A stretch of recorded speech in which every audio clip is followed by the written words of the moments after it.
د افغانستان په یو کوچني کلي کې چیرې چې کورونه له خټو څخه جوړ شوي وو او د کثافاتو په لارو کې یوه تنګ فضا تیره شوه، دوه ګاونډي ماشومان اوسېدل، عبدالله او نجیله. عبدالله یو پتلی آرام هلک و، د لمر سوځېدلي ګالونه او سترګې له فکرونو ډکې وې. نجیله یوه خوشحاله او خوندوره نجلۍ وه چې رنګارنګ افغان جامې اغوستې وې او تل یې په مخ موسکا وه. ډېرې ورځې به دوی د اوبو سره ناست وو او کوچني کورونه به یې په ګلونو جوړ کړل او د راتلونکي په اړه به یې تصور کاوه. خو یوه ورځ عبدالله پرېکړه وکړه چې هر څه بدل کړي. د دوی په کلي کې څو چرګان په ازاده توګه په کوڅو کې ګرځېدل.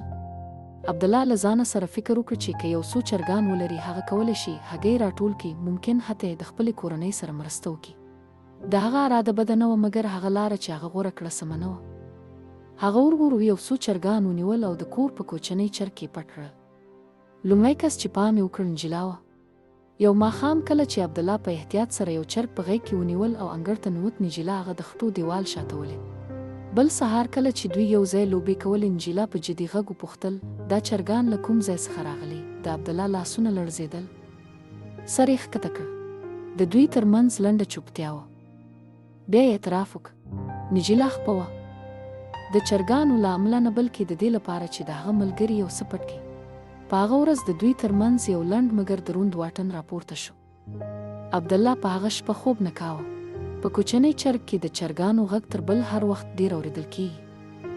زړه یې لړزېده. هغه پوهېده چې ښه نیت تل ښه کار نه کوي که لاره غلطه وي. سهار وخت یې هغه پرېکړه وکړه چې د دې لپاره جوړ کړي. هغه یو چرګ پورته کړ او د نجیله کور ته لاړ. کله چې هغه ورته ورسېد، نو چرګ یې پرته له کوم عذر څخه ودراوه او ویې ویل، دا ستاسو لپاره دی. نجیله زه حیران وم. بیا یې سترګې نرمې شوې. یو وړه موسکا یې په شونډو ولاړه. دا موسکا د عبدالله د زړه د آرامولو لپاره کافي وه. لږ تر لږه دوی چرګان خپلو اصلي مالکینو ته راستانه کړل. دوی حتی د ځینو ګاونډیانو سره د چرګانو په ترمیم کې مرسته وکړه. کله یو ځل بیا آرام شو. د اوبو لوبې بیرته راځي. کلونه تیر شول. اوبه بهېدې، خو عبدالله او نجیله نور ماشومان نه وو. د هر یو ژوند دوی لرې کړل. عبدالله متحده ایالاتو ته او نجیله فرانسې ته لاړ. یوه ورځ کلونه وروسته د دوی ترمنځ یو لنډ ویډیو کال وشو. د معمول سلامونو وروسته دوی دواړه ناڅاپه وخندل. آیا تاسو په کلي کې چرګان په یاد لرئ؟ عبدالله وویل. نجیله وخندل او ویې ویل، تا فکر کاوه چې هیڅوک نه پوهیږي؟ دوی دواړه وخندل، مګر د دې خندا تر شا یو ژور درس و. دوی پوه شول چې یو ماشوم د خپل ټول سادګي سره د انتخابونو څخه ډک دی چې موږ یې جوړوي. خالص نیت مهم دی، مګر سمه لار ډېره مهمه ده.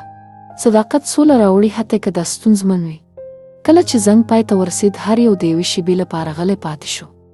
شاید دوی یو ځل بیا په ذهنونو کې ورته کثافات لیدلی وي. هماغه تنګ فضا، هماغه مڼې او توت ونې او یو څو چرګان چې په لمر کې په ازاده توګه روان وو. او د دوی په شونډو یوه نرمه موسکا جوړه شوه.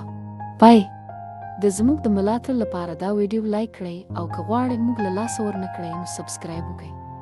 که کله ناکله د الله جل جلاله په پلان شک کوئ، دا ویډیو وګورئ.